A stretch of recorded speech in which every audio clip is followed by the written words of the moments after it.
Bonjour les amis, un peu de culture série, ça ne peut pas faire de mal. Et si aujourd'hui nous plongions dans un univers sombre, dans des enquêtes ténébreuses et sordides. Quoi?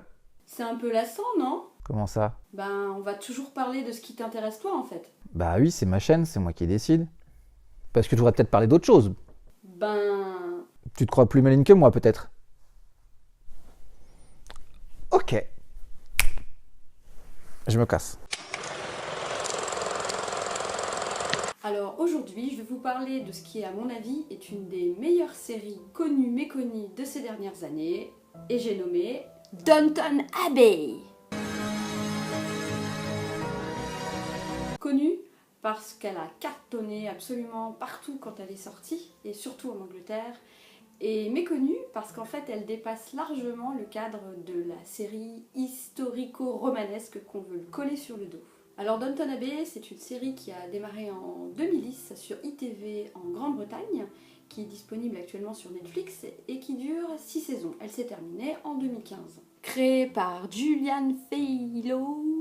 Enfin bref, un mec qui a écrit déjà un film en 2002, Gosford Parks, qui déjà traite des relations entre aristocratie et domesticité. C'est une série issue de la lignée de Maître et Valet ou Grand Hôtel. Alors de quoi ça parle? En fait, il faut se munir de quelques accessoires indispensables avant même d'aborder cette série compliquée.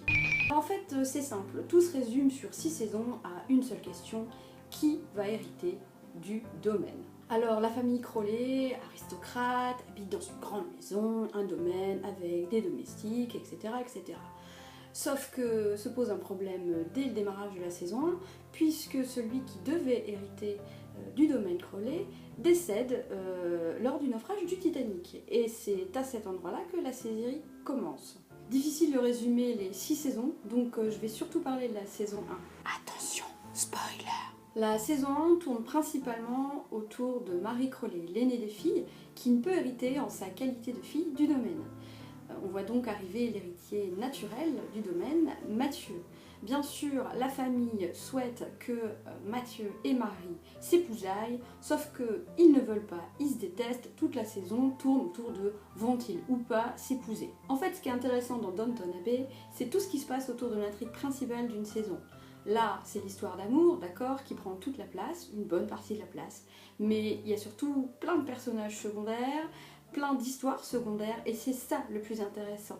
C'est une saison style scène d'exposition, donc on découvre tous les personnages, leur passé, leurs envies, leurs espoirs, côté upstairs and downstairs, puisque c'est comme ça qu'on nomme les aristocrates et la domesticité. Amour, gloire et théière au pays des bonnes manières et du cricket. Sans en révéler trop, on peut quand même citer comme scène particulièrement drôle la fois où Marie tue son premier amant pendant l'acte, tous les incidents avec les domestiques, les mariages ratés successifs d'une des sœurs, et surtout, mon personnage préféré, la vieille grand-mère. Il faut qu'on en parle à part.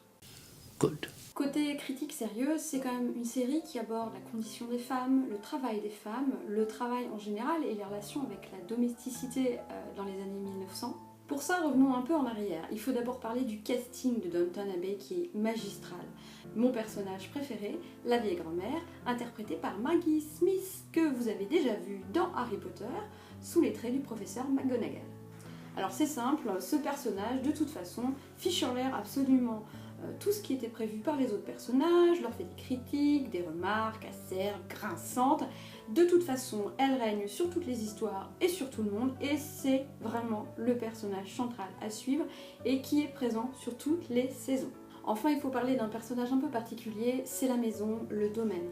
On a des vues et des prises de vue de ce château qui sont absolument magnifiques, et la maison joue un rôle central puisque comme l'héritage est au cœur des intrigues, la maison représente l'intrigue et tout ce qui fonde les espoirs de tous les personnages. À vous de regarder les 6 saisons. Pour reprendre les termes de mon bon ami Bruno, pourquoi regarder cette série? Petit 1, parce que c'est drôle, c'est vraiment très drôle, et c'est là qu'on n'attend pas la série en fait. On s'attend à des histoires d'amour à longueur de temps, c'est hyper drôle, il y a plein de situations rocambolesques. Moi, je passe mon temps à rire quand je regarde. Petit 2, parce que les intrigues ne laissent absolument pas le temps au spectateur de souffler ou de s'ennuyer une seule seconde. Petit 3 parce que les personnages évoluent beaucoup au fil des 6 saisons. Par exemple, vous avez la deuxième sœur qui va évoluer vers un métier qui n'était pas vraiment prévu pour l'aristocratie anglaise à l'époque.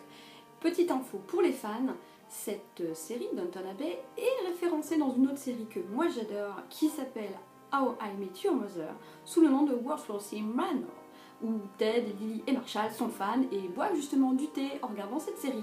Eh bien c'est une référence à Downton Abbey. Et enfin, parce que c'est vraiment une saison réconfortante en hiver, vous mettez un plaid, vous prenez une tasse de thé et vous dégustez. Alors maintenant, les plus et les moins. Alors les plus, clairement, les acteurs, les décors, la maison, les intrigues qui se nouent, qui se dénouent dans tous les sens. Faut pas louper un épisode, sinon vous aurez du mal à suivre. Les moins, clairement, des saisons un peu inégales et surtout une saison finale où on sent qu'il tire la corde pour finalement donner une fin à cette histoire d'amour, quoi. Parce qu'à un moment, il faut bien que ça se termine quand même. Alors ma note pour cette série, c'est 15 sur 20. 15 sur 20 parce que c'est quand même une très bonne série, hyper addictive. On a vraiment du mal à s'en passer, on veut voir l'épisode qui suit hyper rapidement. En plus, comme les 6 saisons sont disponibles sur Netflix, vous pouvez les ingurgiter en 2 semaines, ce que j'ai fait, ou alors les déguster au fur et à mesure. Mais 15 sur 20 parce que quand même la fin est un peu bâclée à mon avis, c'est dommage. On est content que ça se termine, on est content d'avoir le fin de mot de l'histoire, mais c'est un peu bâclé quand même. En conclusion, si vous aimez l'humour anglais, si vous aimez les séries anglaises, les acteurs anglais, cette série Downton Abbey est vraiment faite pour vous. Si vous ne connaissez pas encore et que vous n'aimez pas, testez, vous verrez, vous n'arriverez plus à en décrocher. Alors Bruno, convaincu ? Est-ce que t'as regardé au moins ? Et maintenant, qu'est-ce que t'en penses ? Ma foi, ma chère, cela fut très intéressant concernant les us et coutumes des lords anglais. Tu ne veux pas louper le prochain épisode. Alors, abonne-toi.